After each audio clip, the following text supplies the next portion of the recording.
dal proprio mezzo campo a difendere, e un Milan invece... Giroud in area, si gira, sinistro, rete, ha raddoppiato il Milan al 33esimo minuto, nel corso della ripresa cambia ancora il parziale a San Siro, gol, capolavoro di Olivier Giroud, spalle alla porta, in area di rigore, si libera sul piede sinistro, manda a vuoto l'intervento del difensore dell'Inter e piazza il suo sinistro nell'angolino più lontano, lì dove Samir Handanovic.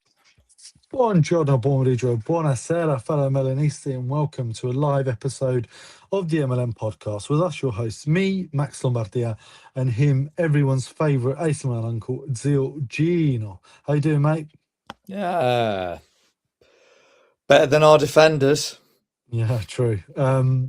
We are back after a week and a bit. Sorry about last week. It was really difficult to find sort of like a point or time to do anything, especially with half term and stuff.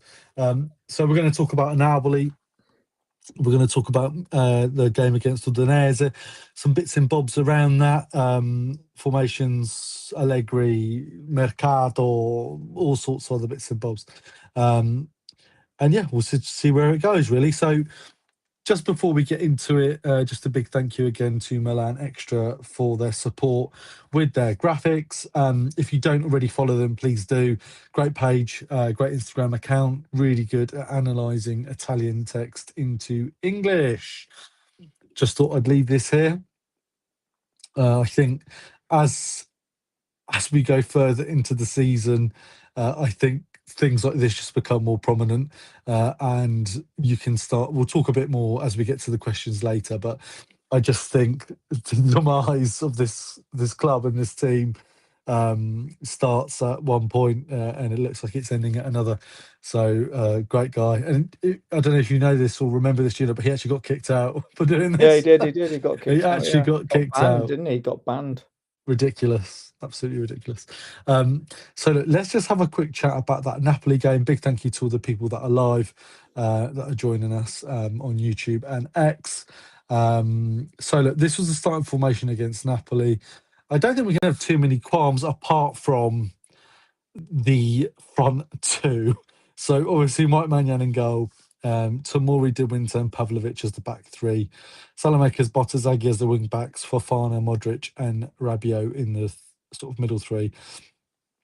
And then I don't know what was going through his mind. I get that Leao and Pulisic weren't quite ready and Jimenez is still coming back, but Christopher Nkunku and Nicholas Füllkrug starting. I mean, anyway, what did you think of this, mate? Did you think the same as me when you saw these two forwards, or did you think anything different? I just didn't understand it at all. I didn't understand it. Mental, isn't it? Like, what a strange starting formation. I think you can kind of you look at the quality of the players and the defence, you go, yeah, that's what there is. You look at the midfield and you go, that's probably the best three at this point. Bottazaghi, Salamakers again, probably the best wingmates we can play. But then you go to Napoli away and you start in Nkunku and Füllkrug. I mean, I just don't get it. And you know, there's a lot of talk about Allegri, and we'll talk a bit more in detail about that. And it's not his fault, you know. And I get, you know, we've said before he's not been set up well, and there's a fundamental issue here in terms of higher up the ranks. But what possesses you to start Füllkrug and Nkunku? I just don't get it. That's an Allegriism. That's an Allegri choice. The game the game ends this way, and I did in the bonus podcast. I talked a little bit about it. I didn't think we were that bad. I thought the first half was actually quite good from Milan. We just got to the final third, and there was nothing. There was literally nothing. Salamakers, you know, he's kind of proved in the final third it ain't that great, and we're kind of seeing the remnants of why he went out on load in the first place. Füllkrug and Nkunku just zero, literally nothing. Bottazaghi trying nothing. It was kind of left to like Rabiot and Modric and even Fofana to try and do something. And you know, with all due respect, they're not attackers, are they? They're midfielders. So strange. I think Pavlovic, actually, when I think about it, was probably the most useful player in the final third. And I mean, that is saying something. And then, of course, Politano, who absolutely disgraceful in the first half against Bosnia. Absolutely, excuse my French, but fucking useless. Of course, came on and of course scored the winner. It's some awful defending. Again, we can for 90 minutes of decent defending. This 78th to 80th minute was horrendous. The ball comes in. I mean, it's an okay cross. It's nothing special. De Winter essentially assists Politano. Bartazaghi, I know he's got room for growth and he will get better. And you can't expect youth players to be amazing. There is a risk with playing them, and this is that risk. But yeah, awful defending. And then Politano near post, Mike Maignan beaten 1-0. And that's it. That's the game. There aren't these masses of Milan chances. You know, it was one of those chess piece games where each manager's just trying to work out who's going to win 1-0. And this time it was Napoli. What did you think about the game, Gino? What were your thoughts? I mean, I agree. I don't think our first half was that bad, but then our second half, we just regressed and we weren't creating anything. And it's telltale of, again, Milan that we've seen that has this inconsistency. It's either really like exciting or it's just very nothing. And we don't know what Milan's appearing from one week to another. And I guess when you set up the team to have Nkunku and Fulkrug as your strikers, you're not going to have speed or dynamism up at the top. But equally, you do end up lacking creativity as well. You know, if you go back to that team formation, who is there out of Salamakers, Fofana, Modric, Rabiot, and Bartazaghi? Who is there? Okay, you could say Modric, but that's really going to unlock a match with that dream kind of pass, and you've got to do it more than once into those guys. You know, we just couldn't break down Napoli, and again, I think it was a little bit of equally a bit of a masterclass from Conte. I think Conte managed to neutralize the team very well. But I think our players started to show the signs of fatigue, an actual worry. You know, they looked scared.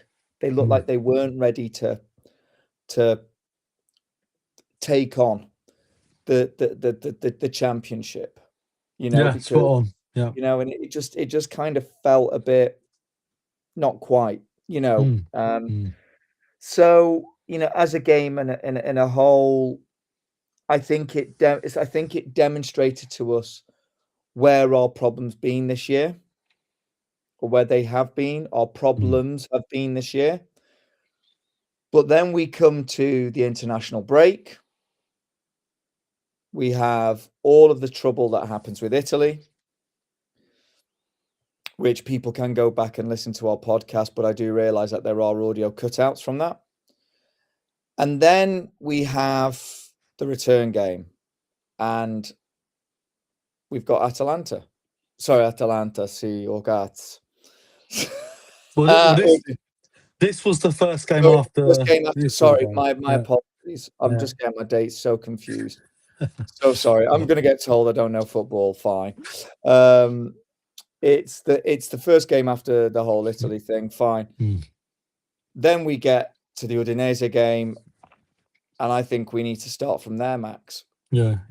I think the last thing I'll say on this Napoli game is Napoli didn't have any forwards either. No, they didn't have any forwards, and they were looking at quite a big injury list. But the difference was the Maradona, and the difference was Conte. And I think for all the plaudits we can give Allegri, there is a little bit of like, why did we wait so long to put Leao and Pulisic on? Like, why did we go with these two up top? And again, is this him saying, well, this is what I've got? Well, actually, it's not what you've got. You've got a bit more. But anyway, absolutely. So I don't know if he felt the pressure after the Napoli game to change the formation. I don't know if it was, I think Tomori was suspended, if I'm not wrong, for this game. So I don't know if that had anything to do with it. But again, we saw a really strange lineup. So we saw Mike Maignan in goal. We saw Atakami come in at right back. De Winter, Pavlovic as the two centre-backs. Davide Battazaghi as the left-back. We saw Richie. I don't know what that was about, but we saw Richie come in with Modric and Rabiot. And we saw Salamakers, Rafael Leao, Christian Pulisic. Now, again, there's been a lot of conversation around this formation switch. A lot of people have kind of used it to say, well, there's a reason we were playing 3-5-2, and we'll talk about that in a sec. A lot of people have kind of still gone, and I kind of agree with this take, that this still isn't right. Like, Leao still isn't a centre forward, so why is he playing there? Why is Salamakers up there? Why is Atakami started? Why is there a random inclusion of Richie? Fofana wasn't injured. Fofana could have started this game. Again, we will and we should blame the management. We should blame the transfer mercato. We should blame the performance of the players. We can go about it, but there is a little bit around Allegri and his choices, and this was a strange choice to make. What did you think on this formation, mate, before we went into the Udinese game? I can't help but feel that there was a lot of noise made around the 3-5-2 not working and the lack of inclusion of Leao and Pulisic in the Napoli game. I can't help but feel that did condition him to try something new. And I think if you're Allegri and you're looking at the next fixture, and the next fixture is Udinese, you've got Udinese who were sitting 11th in the table at the time of the game. Yeah. You think, let me try something different. But trying that something different is, if you were to look at our best 11 players, is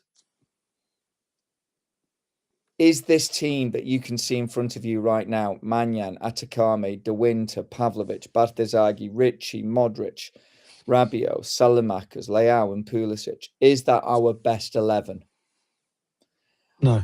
And, well, I would say you're about 80% there. Yeah? And I would say that that's the problem straight away. You can play a 4-3-3. You should be playing 4-3-3 more, I think, in the Italian game over the 3-5-2. However, are these the players that are suitable for a 4-3-3? Absolutely not. And again, you just said it. Leao is being played as a number 9. Leao is not a number 9. Pulisic is being played as a wide player.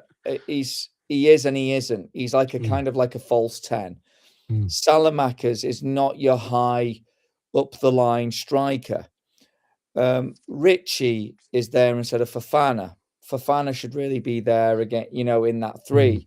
Yeah. But I love Richie, and I would much rather Richie plays over Fofana, but not in that 4-3-3. Yeah. Right. So you have to kind of say, I think his hands were kind of tied to try something new, but it's almost like you've been given a new recipe for a dish you make all the time, but you don't quite have the right ingredients. Do you know what I mean? Like the stuff you've got in the kitchen's not the right stuff, but you try it anyway. Yeah.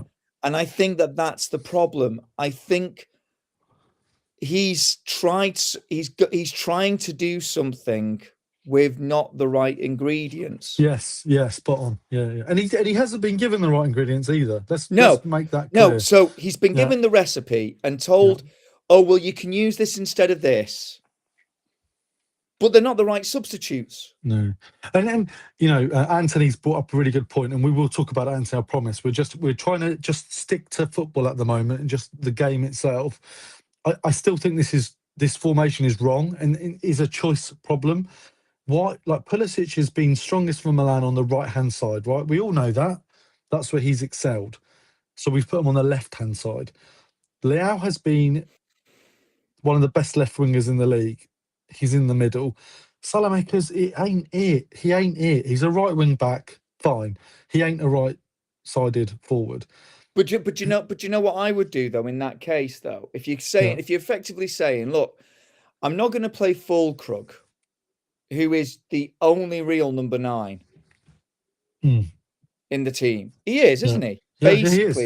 He's the only real number 9. If I'm not going to play Fulkrug, I'll play Salamakers as my main striker. But, see, look, do you know what I mean? But do you know what I mean? Like if you're going to do it, you keep Leao on the left, you put Pulisic on the right, and you put Salamakers in the middle. If you're not going to play the number 9. I think Salamakers should have started at right back. I think De Winter and Pavlovic are too weak to have someone like Atakami, right? There's nothing wrong with Atakami. I just think he still needs to grow. I think he should have been right back. And I look at the forwards that we have. Have you seen Nkunku, Leao, and Pulisic play together? I'll tell you when they played together against Fiorentina when we scored that last-minute equaliser. I would have rather seen Nkunku start, and I know this is going to get me some shit because he was awful against Napoli, but Nkunku in between those two is still better than those three. Like, I didn't understand his logic. Richie, just like random. Like, I like Richie, but it's just random. It makes no sense. Against Udinese as well. We know Udinese is a big physical squad, and Fofana would have been more useful in that 3. Anyway, look, this is the starting formation. Sorry. It's fine. His change eventually leads to this horrendous result. What I realised, and we know this, and it's been said 100 million times, but I'm going to say it again. The reason we play 3-5-2 is because our central defenders are shite. They are awful. Like as a pair, they are awful. De Winter and Pavlovic, 6s and 7s. I haven't used the images, but there are images of the goals, right, where Bartazaghi, Pavlovic and De Winter are all to one side, and there's just nothing here. It's embarrassing. The defence didn't work at all. What then happened is obviously Modric, Rabiot have got used to playing a certain way. They're not really where they should be in terms of that defensive play, and it just takes Udinese a couple of passes to counter-attack us, and it is.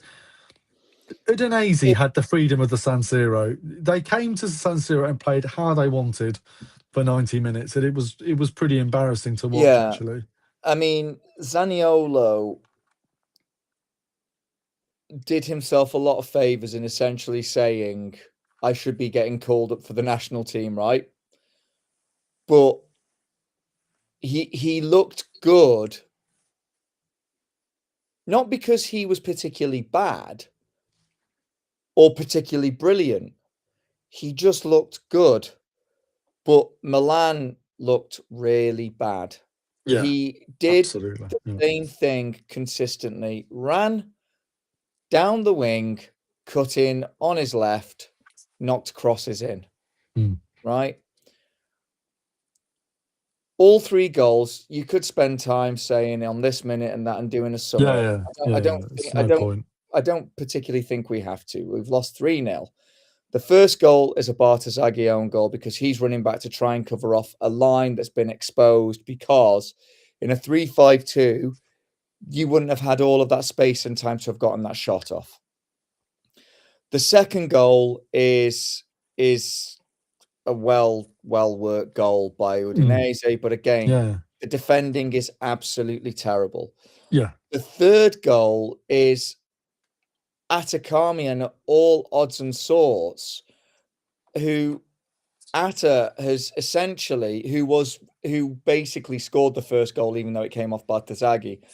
Atta, he dragged the shot. It was a good finish. He dragged the shot. He did it on purpose, but it's because he turned it Atakami inside out, because Atakami again is out of position, and so therefore, this is less about scratching your head and saying, what are the issues? We know the issues, but equally we know that I think what it is that this game has demonstrated quite clearly what the problems are more than absolutely anything else. Yeah.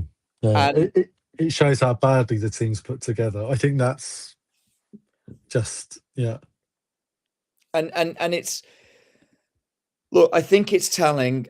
I think, when you look at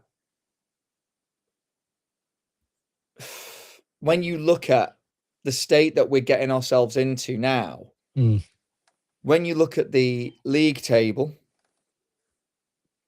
which I've just done that. I just did that. Sorry for everybody that's listening on the podcast. I just changed the slide and Max is thinking, how did I do that? Well, I just clicked it. You've got Inter, who have basically won the league. Napoli stalled at the weekend. We're on 63. Napoli are at 66. Juventus are on 60. Como are on 58 and Roma on 57. Now, third place is looking at risk, right?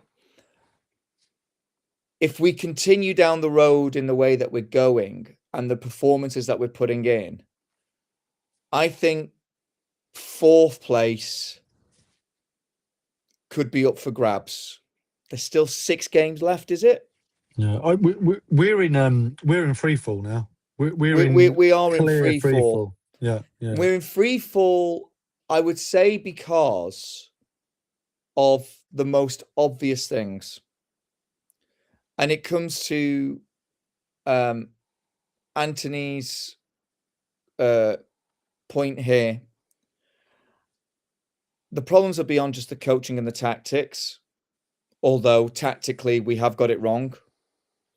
It goes back to the same old problems, an old mediocre squad building every summer since Redbird took over the club in 2022. And Anthony, I agree with you. Actually, this podcast was one of the very few podcasts that openly criticized this management from the very beginning. And that's what that slide was at the beginning that Max showed. For those who are only listening and can't see, it was of the fan who held the Maldini shirt at the directors' boxes after Maldini had been summarily kicked out of the club.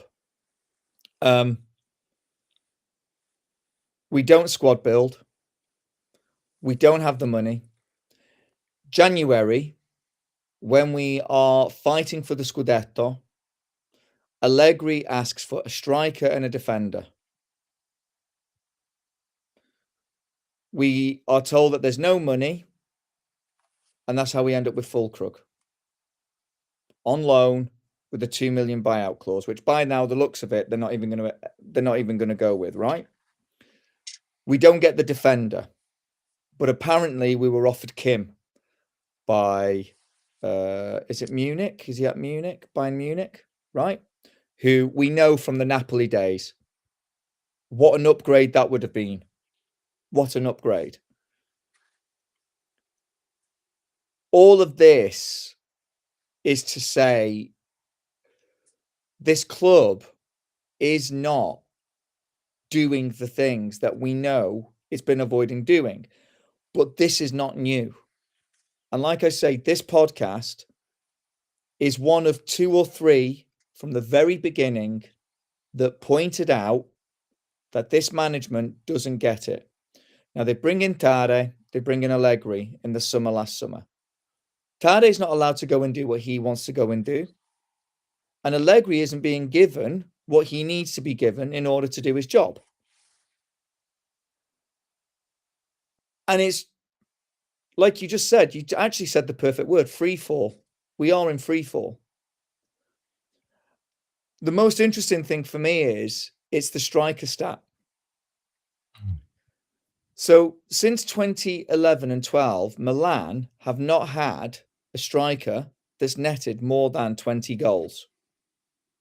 Yeah? 2011, 2012. Who was that player, Max? Zlatan Ibrahimovic. Right. Can I just take you through, and I can't share this screen. I'll just take you through. In 2011, 2012, Cavani, Milito, and Zlatan had over 20 goals. 2013, it was Cavani and Di Natale. 2013, 2014 season, there was only one player that got over 20 goals. That's Ciro Immobile. In the 2014, 2015 season, that was Icardi and Luca Toni.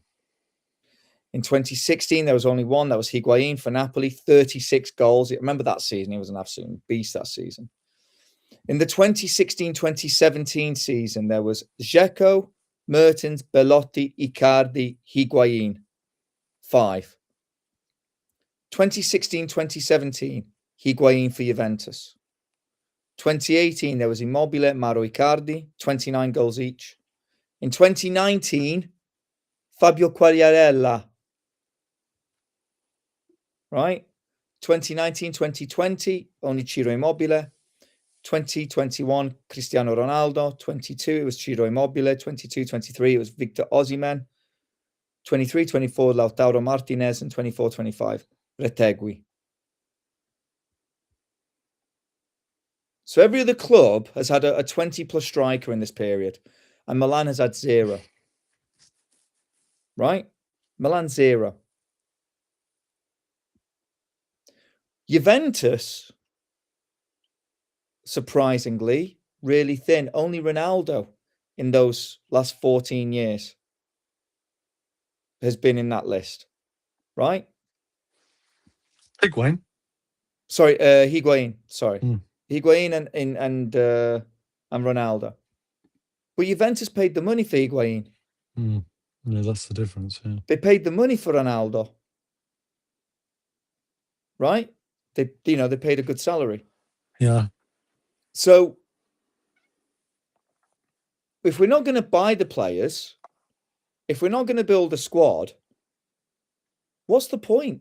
The thing is, we are spending the money. We're just not spending it well. We are spending the money. We are spending the money. We're not spending it well. Yeah, but we spend over 70 million euros on Jimenez and Nkunku.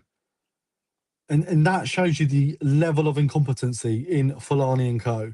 Because how do you go and spend that kind of money and still not find a striker?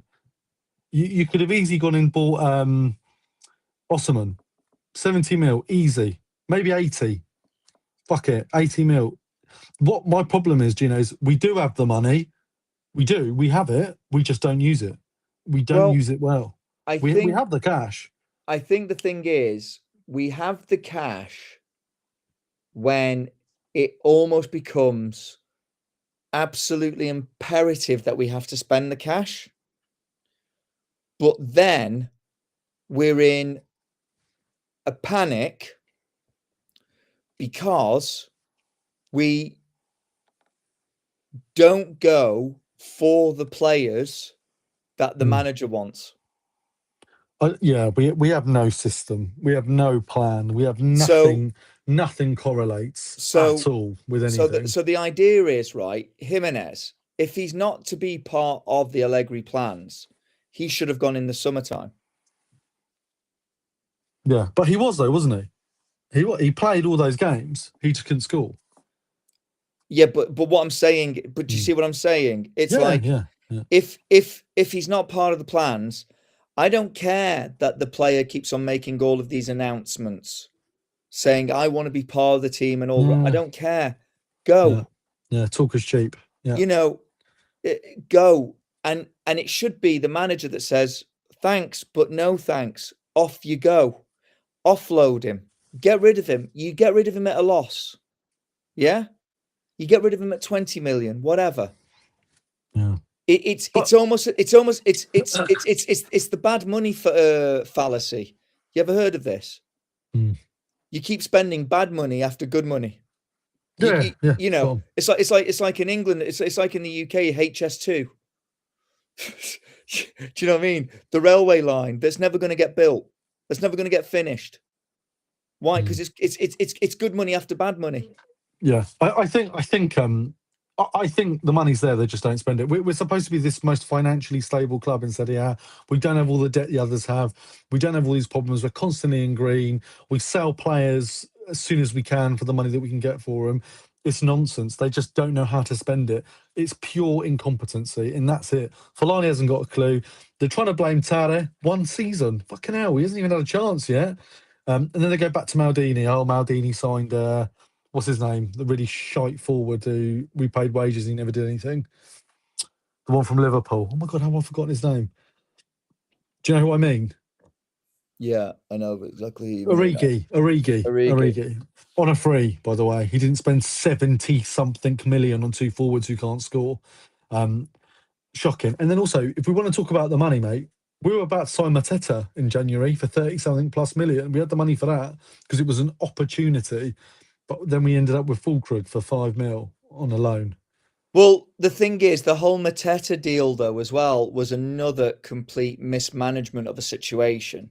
If his knee is that broken, which, by the way, he scored at the weekend. He's playing now. Yeah, he played and he scored at the weekend. It's right? all bollocks, isn't it? Yeah. Played and scored at the weekend. So Mateta's fine, right? But if his knee was broken, why are you making a big deal about it in the press? Why are you leaking to the press about wanting to sign Mateta? And then Mateta is like, oh, I don't want to play for you anymore, Crystal Palace, and getting into a tiz with all the fans because he wants to go to AC Milan. Do you see what I mean? Like, but Gino, Mateta fully fit, right? In between Pulisic and Leao in that front three. I'm sorry, it's a completely different conversation. It's a different game. Completely different. But as well, have you noticed how we keep on trying to sign players who are either not fit or who have got injuries, right? Because we're trying to get the cheap, right? Surely. We're trying to get it as cheap as possible. Trying to get it as cheap as possible. And then you end up with a situation like Jimenez, where he was playing in the first go, right, with us under Conceição with injury. And then he has to stop because basically he's like, look, I'm screwed. I can't move properly. I've been unable to move properly. Well, that's not an injury that's just happened. That's not something that's just happened. That's been something that's probably come up in the medical. Yeah. And because it's come up in the medical, that's the only reason why you've been able to get him in the January window. Of course. Yeah, of course. Right? So But then we reject players. It's called the lost cost fallacy. That's what it's called. And it's just frustrating that we seem to be going down this road where we've got Tade. Tade knows what he can do. Tade knows what he does, right? Allegri knows what he does. But the people controlling the club don't. They just care about the financial model. And we have been the biggest critics of it. Right? We went and watched a game and we saw it firsthand. Yeah. We saw firsthand how they have tried to maximize every opportunity to get more and more money from every fan that goes to the stadium, fast track ticketing, the way that they do the kiosks, the way that they've got the match day specials, the VIP seating. They've tried to turn it into an American money model. But we saw it firsthand. Of course we did. Yeah, we saw the whole debacle. We saw the whole we've not just been sat at home and looking at headlines and seeing things. We went and had a look. Yeah. We went and had a look. We went and had a look. We're entitled to. I don't care. Right? Absolutely. Yeah. Full stop. I don't care. I was a season ticket holder for 12 years. 12 years I was. So no one can talk to me about my Milanismo, and no one can talk to me about where I spend my money. Because if we want to do that, we can all say, well, how do you spend your money, and what do you look at on the internet, my friends? Right? Yeah, but yeah. You know, we can all do that. It's called free will. Yeah. Right? Yeah, and I think as well, mate, we went to watch the team we support. But anyway, let's not go. No. We're not discussing that. I'm just saying that we saw we saw it firsthand. It was palpable the way that they have tried to extract every ounce of coin out of you at every stage. They have tried to extract every bit out of you. Yeah. Did you watch? I don't know if you follow them. There's a page and they go on like stadium experiences, and this page actually went to watch Milan Parma when we went, and they paid I think it's like nearly €3,000 for like the full on experience. Right. So Milan will charge you €3,000 for like food and the private bits and the nice chairs and whatever, and you and me could barely fit in the seats. And I think a height, by the way. I think that's. We're both tall. We're just both tall. I think that says it all, mate. In terms of like what they prioritise and what they don't, and you can go and you can talk about all the detail and whatever. But essentially, if you're going to watch a game in the Curva, like we did in the Secondo Anello Verde, we were just behind the goal. You can't fit on the seats. But you can spend €3,000 and have a private car parking space. And I know a lot of clubs do that, but as well, they really accentuated that. Carry on talking. Sorry, I'm just going to check something. We need to move on, really. So look, this is what I saw, and obviously a lot of people talk about Milan and stuff. And we've got a lot of people in our blimey. We've got a lot of people in the live. Hello, guys. Hello, everyone. Nice to have you here, and hello to all the people on YouTube as well. I just saw this; it made me laugh. I mean, Roma fans bigging up Milan, whatever. But actually, this is quite a poignant point. Milan scored 10 goals since the beginning of January. Fulcrum scored 1 against Lecce, and Cuckoo scored 3. Leao scored 4. So we've scored 8 goals between our forwards, and Milan's got 10. I just thought it was funny. If we move on, so we've got some listener questions. So Rune, final season prediction. So Gino, where are you putting Milan with everything that's going on? I'm a bit worried. Where are you putting them? Are you going back to your pre-season prediction? Are you still sticking with the top 4? Have you changed your mind based on what you've seen? Sorry, I was just checking something, and I just want to make absolutely sure about just one thing, just of what I was saying before. Match day ticket sales. Yeah. Between 10 and 15% goes to the council because they own the stadium. I thought we bought the stadium now. No. Right now, the way that the San Siro is actually managed, right? Yeah. 10 to 15% goes to the council.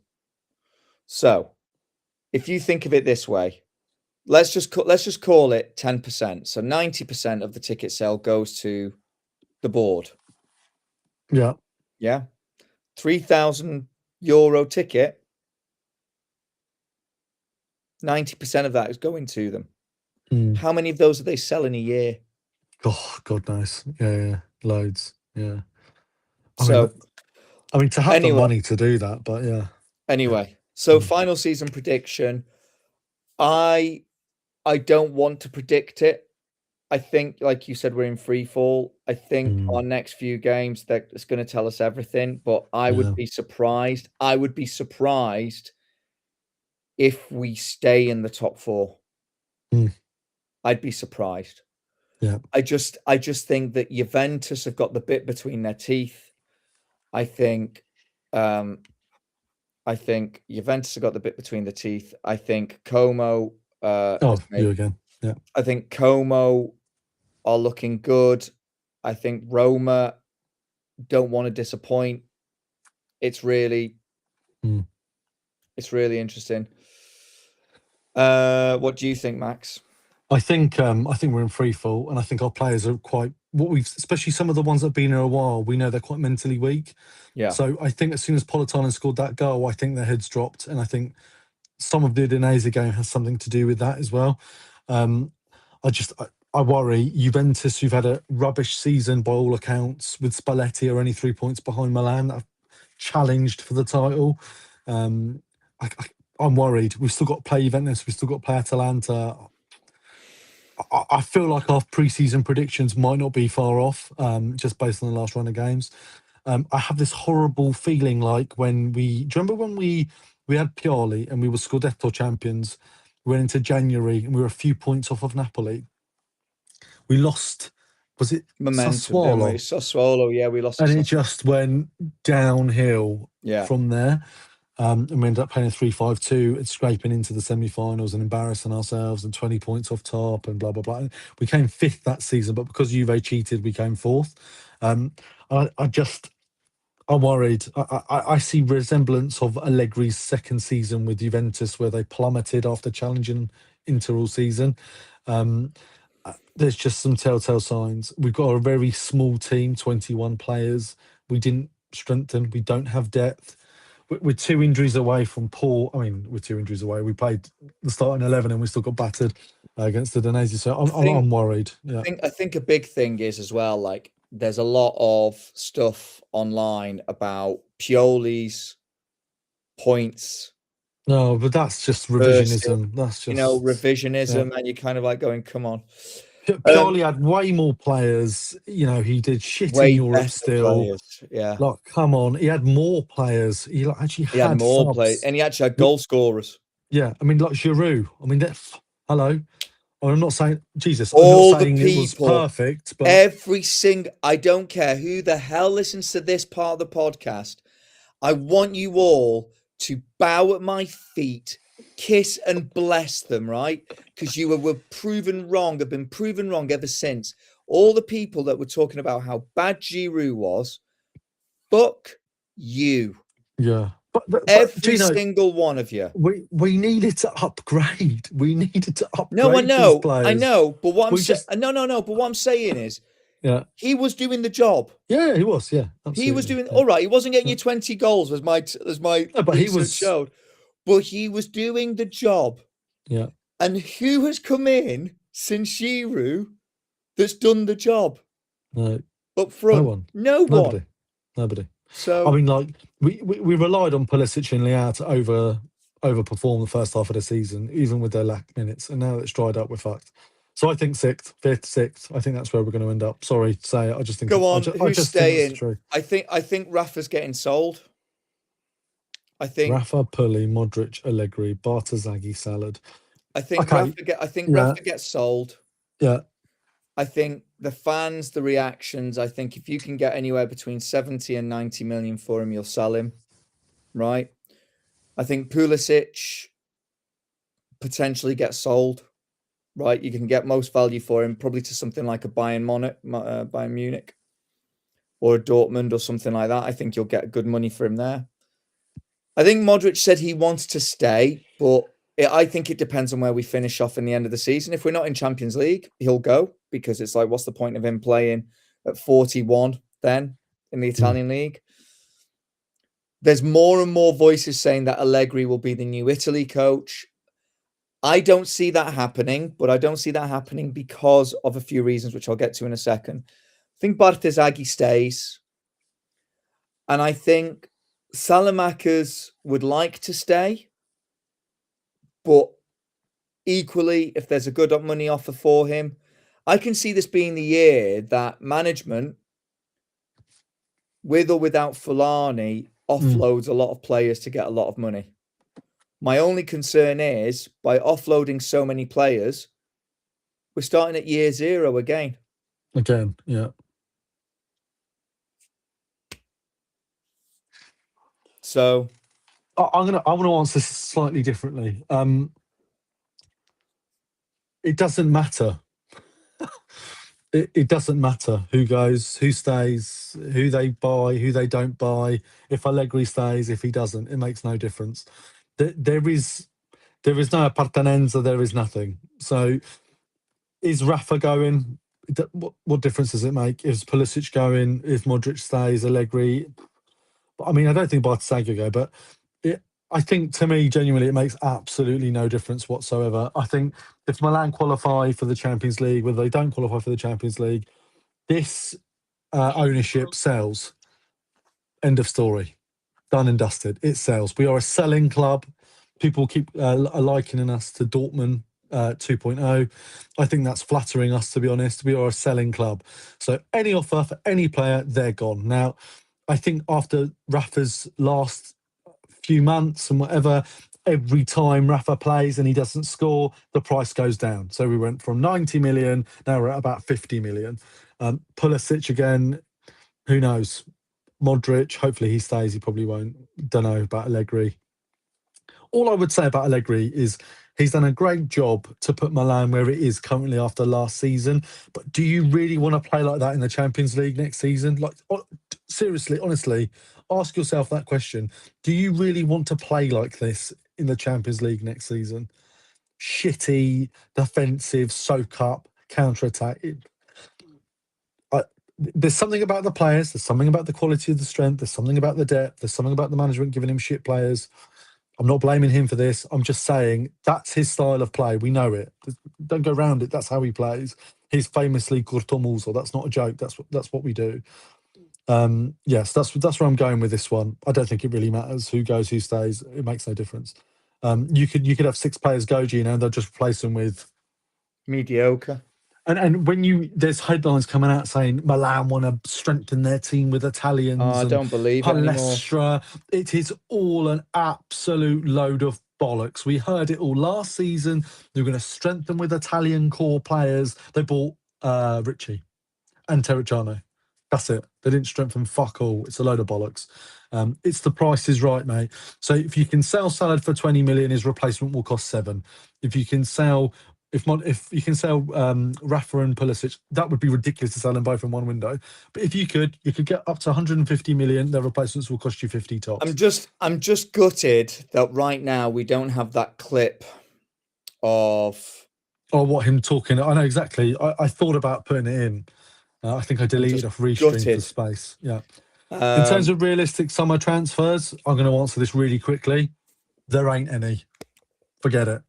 You, Gino, what do you reckon? Forget it. Yeah. I mean, what is the top transfer objective? The top transfer objective or position profile? Listen, if you end up getting rid of 6 or 7 players, it changes. Yeah. All changes. A centre forward that can score 20 goals, what does that even mean anymore? If Modric it means nothing if you don't have defenders. Yeah. If Modric goes, we need a proper playmaker. They won't afford that. And then we need a proper centre-back. We've been waiting for a proper centre-back for about 3 years. So let's see what happens. And then the reason I put this out is because this spurs that whole bigger conversation about Forlani. He is the cancer of this club. He is the cancer of this club. He needs to go. He needs to fuck off and he needs to go and work in Starbucks or something. He's useless. He is one of the worst power-hungry, abacus counting little midget cunts I've ever seen in my life. The quicker he goes, the better. And I see, like these headlines, Cardinale wants to clean house. No, he doesn't. Cardinale doesn't give a fuck. He couldn't care less. He could not care less if he physically fucking tried. Hello, I'm Giorgio Forlani. Hello, Cardinale. This is your balance sheet this year. It's green. Oh, well done. Grazie, Giorgio. Great job. Great job. What are we doing this year? We might sign some players, we might not. That's how their board meetings go. Allegri's just listening. Tata doesn't know what to say. Ibrahimovic is taking selfies for his Instagram page. That's their boardroom meetings. This guy, cunt.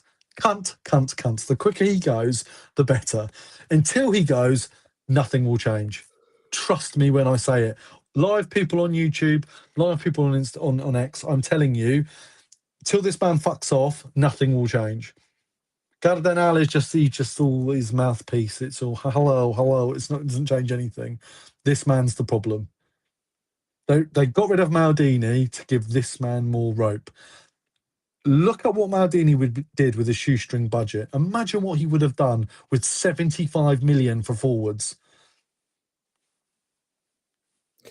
You go. I mean, I actually don't know what to say after that. Apart from this, I'll say this.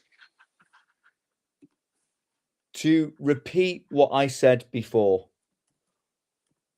we were one of the first podcasts of 2 to 3 which categorically called out this management. Yeah. And we called out this management and we called out this guy.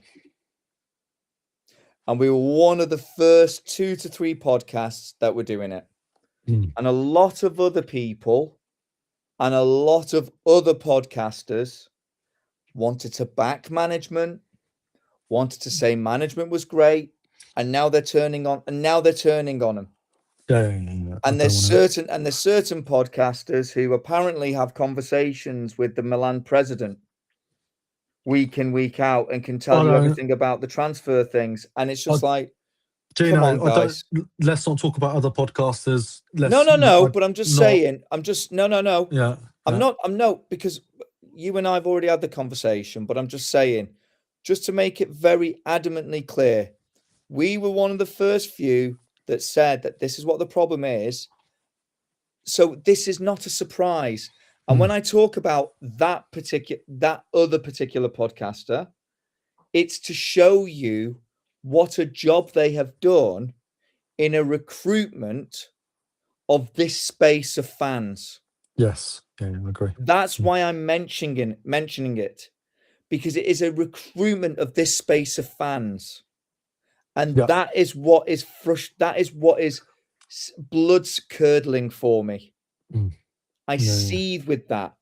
Not because I want to talk about other podcasters, but simply because what they have done is they have co-opted people with big audiences to spread this lie that it is within our interests somehow as fans to believe the nonsense that comes out of the mouth of Furlani and co.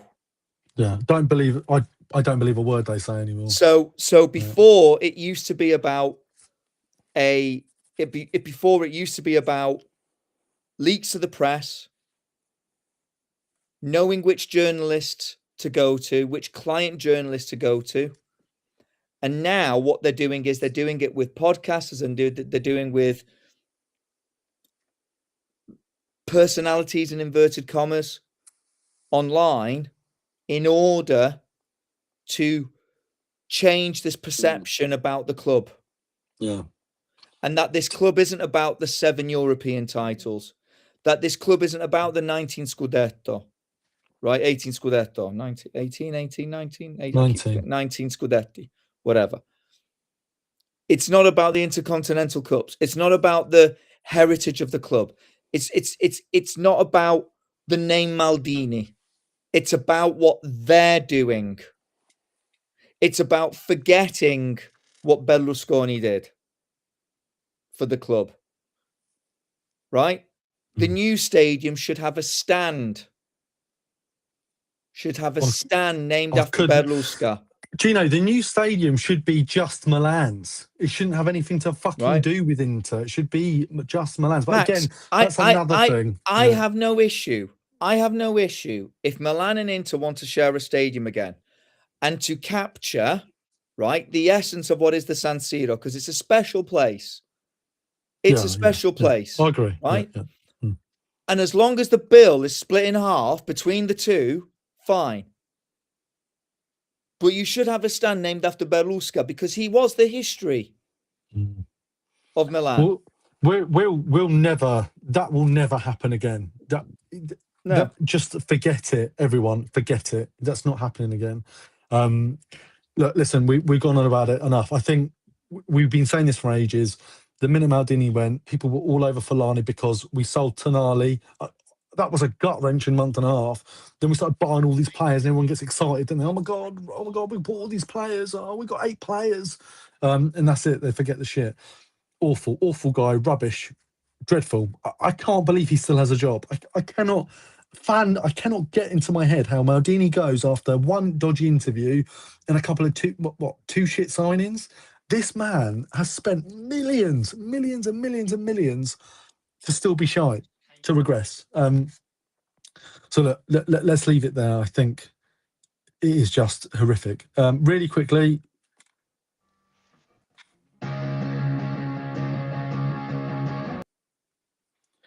I mean, what to say, in terms of my Pavlominghi of the week, it's all of them. All 11. I thought they were absolutely shite against the Udinese. All of them. I couldn't save anyone. Mike beating at the near post. Even Pulisic, he couldn't get anything. He couldn't hit the barn door. So awful. Rubbish. As we're coming to the end of the podcast, guys, I just want to plug the Substack. Thank you to our founding members, which you'll see down there. And you'll also see the free members scrolling at the bottom. It's £3.50 a month for all our bonus content, articles, bonus podcasts, etc. Or you can become a founding member for about £40. The last piece I wrote was this one, Disaster for Milan, and it was recapping the Napoli game and what it means for us. And then just a little plug of my sort of 5-parter, 6-parter to come out soon, around my life as a Milanista, where I just talk about since I was a kid and what's going on. And that's it. We kind of come to the natural end. Just a big thank you to everyone that's listened. We've had quite a lot of people live on X, which is really nice. So thank you guys. We really appreciate it. We've had a bit more than normal on YouTube as well. So thank you very much. You can follow us on Spotify. Quiet Monday. It's a quiet Monday for everybody, mate. We've had quite a lot of people, which is really good. You can find us on Spotify, Apple Podcasts, all your audio platforms are on there. TikTok, Instagram, X. We've got the MLM Podcast X page as well. We have a sort of website which I put together, which has all the links which you can get via the Instagram account as well. So yeah, massive thank you. Really appreciate your support. We've been growing on Spotify, which is really great to see. So thank you very much. YouTube's been growing as well. So has TikTok. Look, we just do it for a laugh. We like to talk about Milan. We're a little bit down in the dumps. Italy being knocked out of the World Cup again. 2 losses in a row for Milan. It feels like an age to me the last time my team won a game. And it's quite, I suppose that's quite hard actually as a fan when you love your team. No one can fucking win and they play like shit. Anything you want to finish on, Gino, before we go? No, I guess, listen, I don't know if I broached this or not.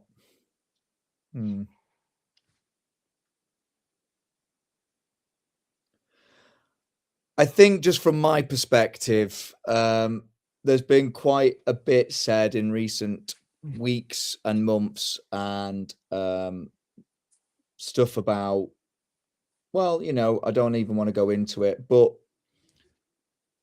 being called into question about Milanismo, etc. I just say, look, let's just call a truce, guys, because there's way too much going on in the world, and this is about football, and it's about clubs that we support and that we love, and we know. Look, the problem here is management, plain and simple. The problem here is management. It should not be fans v fans. We can all agree to disagree, and we can all agree to disagree as adults. And that's kind of just where I want to finish off this podcast. The biggest problems, as we've said throughout the whole podcast, is how this management is treating this club.